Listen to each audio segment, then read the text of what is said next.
Assalamualaikum warahmatullahi wabarakatuh. Video ini bertujuan untuk memenuhi tugas sosial dan politik mengenai RUU Cipta Kerja. Omnibus Law merupakan metode atau konsep pembuatan regulasi yang menggabungkan beberapa aturan yang substansi pengaturannya berbeda, menjadi satu peraturan dalam satu payung hukum. Banyaknya undang-undang yang tumpang tindih di Indonesia ini yang coba diselesaikan lewat Omnibus Law. Salah satunya sektor ketenagakerjaan. Di sektor ketenagakerjaan, pemerintah berencana menghapuskan, mengubah, dan menambahkan pasal terkait dengan Undang-Undang Ketenagakerjaan. Dewan Perwakilan Rakyat dan pemerintah tidak boleh mengabaikan suara mahasiswa, buruh, dan aktivis masyarakat sipil yang menolak rancangan Undang-Undang Cipta Kerja. Pengabaian atas suara-suara kritis ini tak hanya akan meneguhkan pandangan bahwa pemerintah dan DPR sengaja menutup akses pada aspirasi publik, tapi juga berpotensi menjerumuskan Indonesia ke dalam krisis berkepanjangan. Sayangnya, saat ini ada indikasi pemerintah cenderung menolak mendengarkan suara yang kritis terhadap rancangan Omnibus Law. Bahkan, sejumlah laporan dari beberapa elemen masyarakat sipil mengungkap adanya upaya pembungkaman atas mereka yang berusaha menolak RUU Cipta Kerja.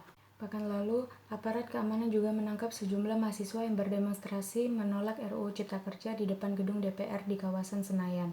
Meski akhirnya mereka dilepas, polisi tak pernah menjelaskan alasan penangkapan itu.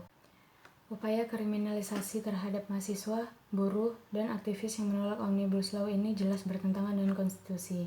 Undang-Undang Dasar Negara Republik Indonesia 1945 memberi ruang untuk kebebasan berpendapat dan berekspresi. Mereka yang berusaha menghalangi warga negara menyampaikan aspirasinya justru yang harus ditangkap. Apalagi proses perumusan RUU Cipta Kerja ini sudah keliru sejak awal.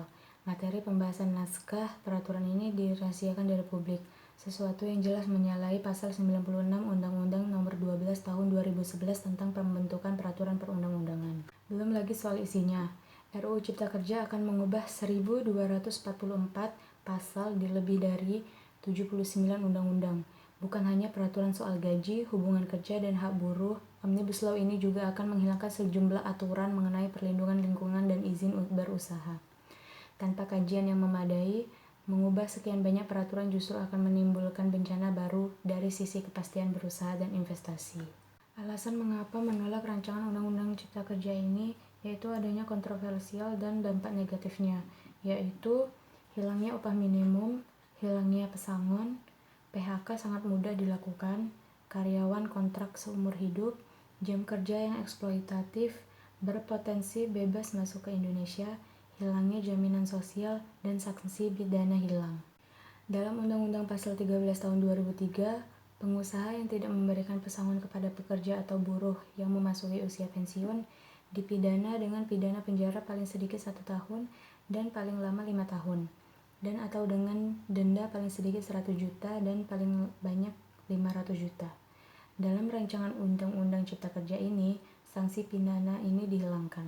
Ada beberapa pendapat mengapa tidak setuju dengan Omnibus Law.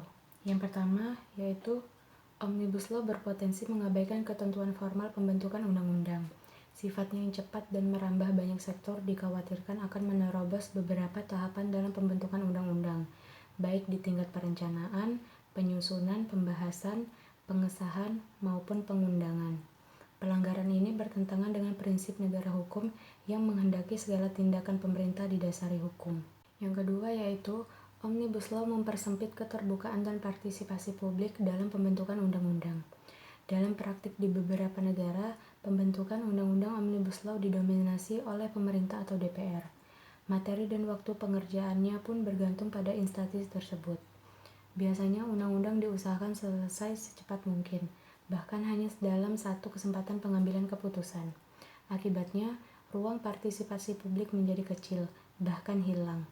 Padahal, prinsip keterbukaan dan partisipasi dalam membuat undang-undang adalah roh utama dalam negara demokratis. Pelanggaran atas prinsip ini tentu sangat mengkhawatirkan. Ketiga adalah Omnibus Law bisa menambah beban regulasi jika gagal diterapkan, dengan sifatnya mencakup lebih dari satu aspek yang digabung menjadi satu undang-undang. Pembahasan Undang-Undang Omnibus Law dikhawatirkan tidak komprehensif. Pembahasan akan berfokus pada Undang-Undang Omnibus Law dan melupakan undang-undang yang akan dicabut. Demikian pembahasan saya mengenai rancangan Undang-Undang Cipta Kerja. Terima kasih. Wassalamualaikum warahmatullahi wabarakatuh.